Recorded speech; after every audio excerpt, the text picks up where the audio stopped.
What's up, everybody? It is me, Kyle, and we're back today for episode 4 of the Diaries with a Dev series. I'm going to be taking you through how I did the metadata for the BooCrew, and more importantly, I'm going to show you how we can get that in such a position that we can do it for NFT Maker IO Pro. The key thing I want to get across here is we will be going into code very, very shortly. This is going to be the last overview type section, and there's going to be a lot of code coming up. All right, so enjoy.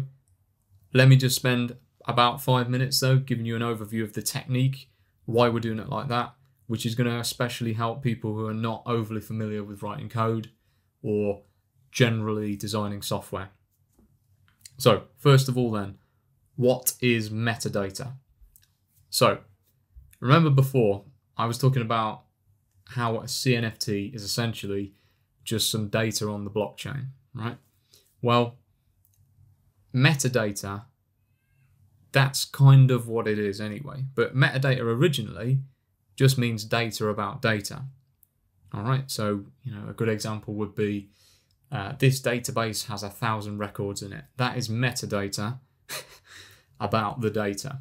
So without getting too confusing, the only thing you really need to take away from this is that the CNFT itself is metadata, and it's metadata about an image. All right, so it's basically just a link to an image. It's a location of an image. So you see how that's kind of meta. It's not the image data itself, which is the pixel, values and the brightness, but it's metadata about it. So it's data about that image.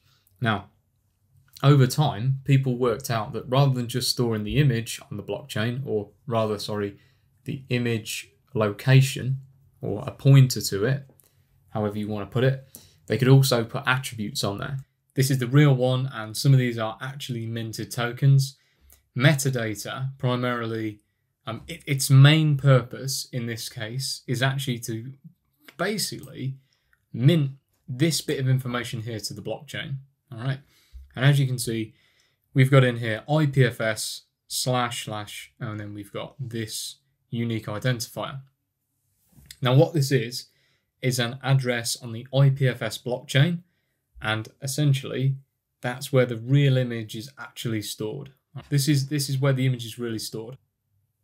What the point I want to get across is that that's literally just an image on another blockchain, and you can view it through a website called Easy IPFS. All right, but my point is you should be able to see how this matches up nicely to that metadata we had here. All right, so throne room, sapphire crown, all that stuff. A site called pool.pm. We can see that the asset here, this is BooCrew 8567. You can see body color white, standard body. It's not see-through. His eyes are winking forward. He's got a crown. Hasn't got a little boo. Yeah, you get the idea, right? Equally, if we go on pool.pm again and we find a space bud, you can see metadata here is very different to what I've got on BooCrew, but covers a very similar thing. It's only got 2 additional pieces, which are the traits, which appears to be just a list of the belt, the covered helmet, and the hockey stick, and then the type is frog. Now this was one of the first projects on the blockchain. It's great to look at how they did it, and then you can see how that's evolved slightly now. Let's move on then to the BooCrew technique, so how I did it. There's 2 parts to the technique. The first one is, now that we've got all our art ready, all those individual parts, so remember before we had individual hats, faces, colors, basically different options and attributes. The first thing we need to do is define the rarity of them. So we need to write some code, simple, but some code that essentially tells the system how common we want each element to be. Once we've got that, we then want to generate the metadata for it first. Now, this is the key part I want to get across, is that if we try and generate the metadata afterwards or on the fly, we're adding more complexity to something that's already reasonably complex for the computer to do. If your images are bigger than mine, so mine are 256 by 256, so my computer can handle that, no problem. But if you're pushing really, really detailed art, you want to make that, or even 3D, should I say, you want to make that generation part as simple as possible, just because it'll run quicker, and if there's any mistakes, you want to deal with them earlier rather than later, right? So what we're essentially going to do is, overall, we're going to create a program that reads metadata and on the fly then generates us exactly what we tell it to. So for example, if we had a row that said sunny day, blue ghost, see-through with a crown, we can give our program sunny day, blue ghost, crown, and it will draw this for us, right? The key thing though is we want to generate the metadata first so that we can run the big generation one time and know everything's lined up correctly, because that's all we're trying to do really. The difficulty is in matching the real image to its metadata.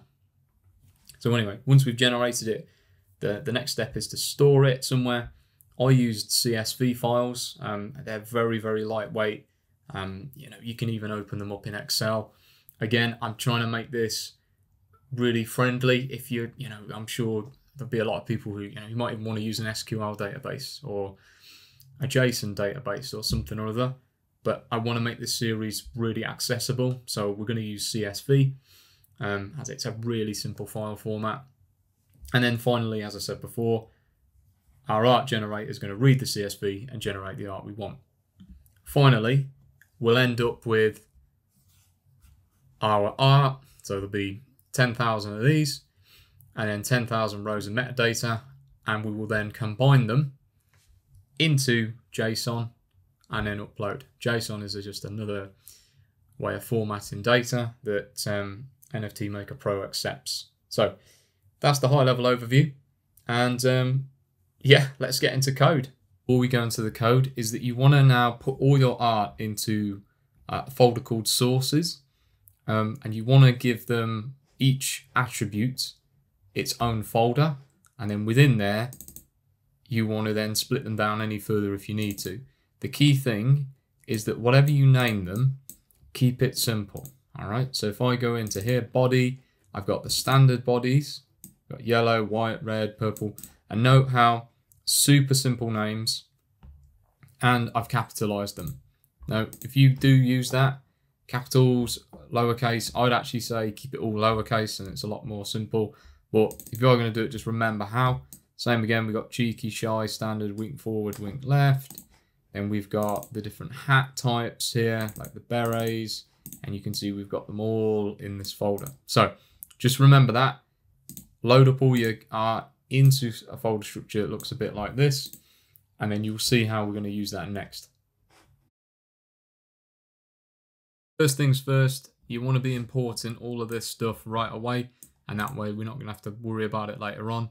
I'll try and remember as we go through, but again, make sure that you're importing at least random, CSV, and pandas for the time being.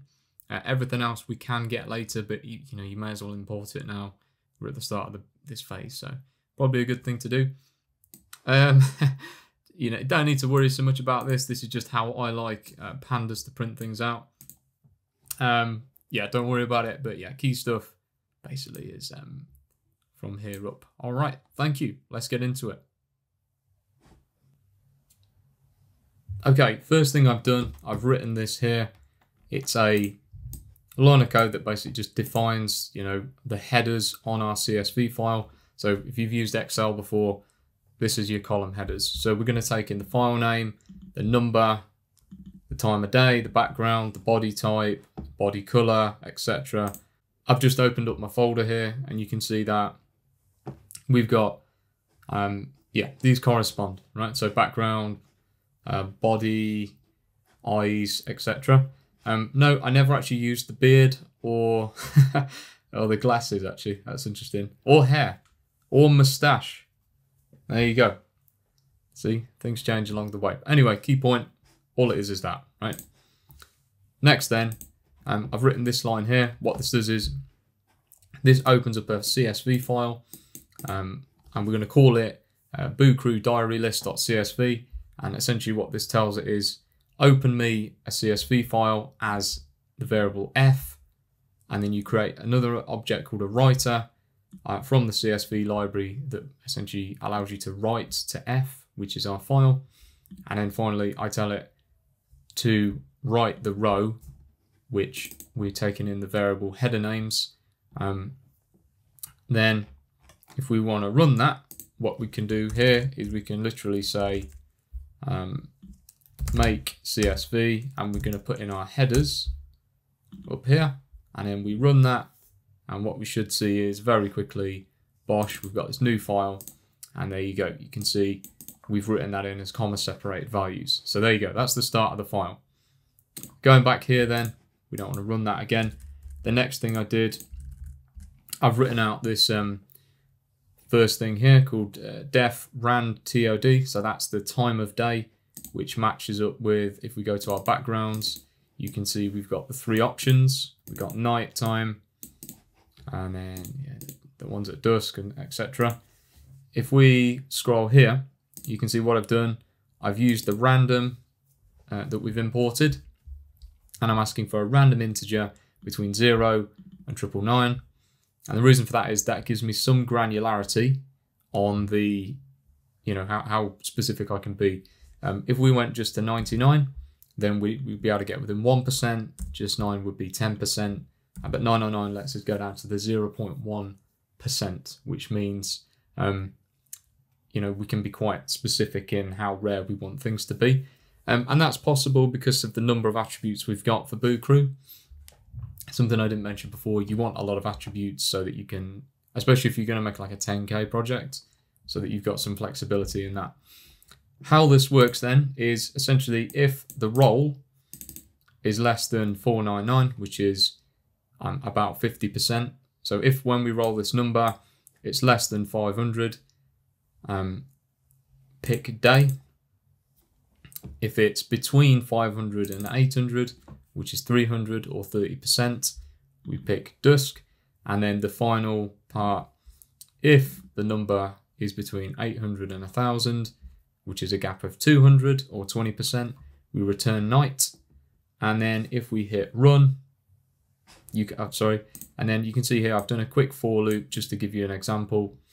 We're going to run that 100 times, and what we should expect to see is majority day. Tell you what, let's just change that to 849. So we're expecting to see then majority of them a day, a lot more at dusk, and then not very many night. And if we run that, and then we expand this, you can see, as we expected, the majority of them are in fact day. Loads and loads of days. Night's quite rare, and you can see dusk's in there, a bit more common than night. And of course we could put in some code to count that if we wanted, but we're not going to bother, that's how it works. So essentially what I did was I then went in for every single attribute, of which there are quite a few, and especially then, I've gone through each one and I've manually coded this. Now, this code isn't designed to be amazingly elegant or, beautifully architected, but what it is meant to do is be very explainable, okay, and very clear what we're doing. I think, given the audience we're trying to serve with this, I thought that was important. I'm not asking it to look at the folder and get the names and return them. We're not doing that. We're literally just going to hard code it. The only downside is obviously we have to write one of these per attribute, and we need to get the right name because we want the files to be right. So I'll show you one more, and this is important. I'll just show you this one as well, because it's pretty going to be quite repetitive for the rest of it. But hats in particular have a different situation. So hats, you can see the first layer is the type of hat, and then within that you have the different versions. All right, so for example, pirate, we've got black and pink. Mage, we've got blue, cyan, green and purple. Beret, we've got lots of options. So how are we going to handle that? Well, the way we're going to do it is by nesting the functions. All right, so let's do it now. So if we go def rand hat like that, and then what we're going to say is literally just grab this again. There we go, that's made it easier so we can see the different beret types there. Go to hat, right, so random hat, and we're going to literally just go through each one just like this. So we're going to say baseball, beret, cowboy, crown, Halloween, mage, pirate.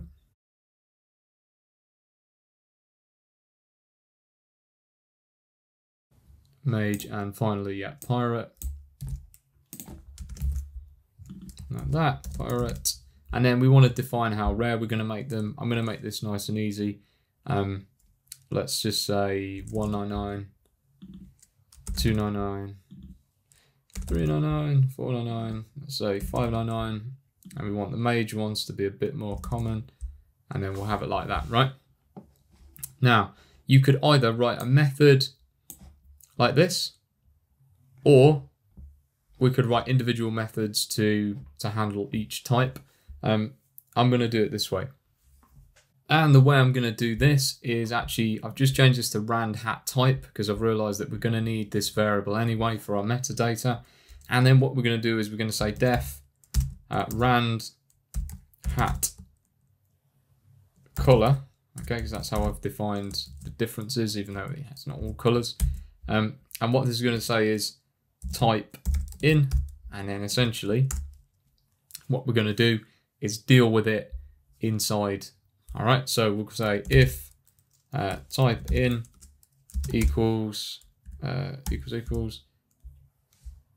So that's saying if the type is exactly equal to baseball, then we'll say roll equals random.randint. And for this one, the baseball caps, I want them to be equal in value anyway. So all we'll do, like literally, we can keep this super simple.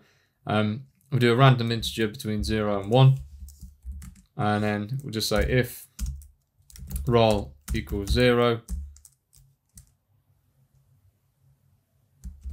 then, if roll is exactly equal to that, then simply put, we'll just return, I think it's purple, and I think the other hat is green. Let's just check that. Yeah, green and purple. All right. So then literally we'll just say else return green, like that. Okay, now if we just test that, instead of printing that, we could say list of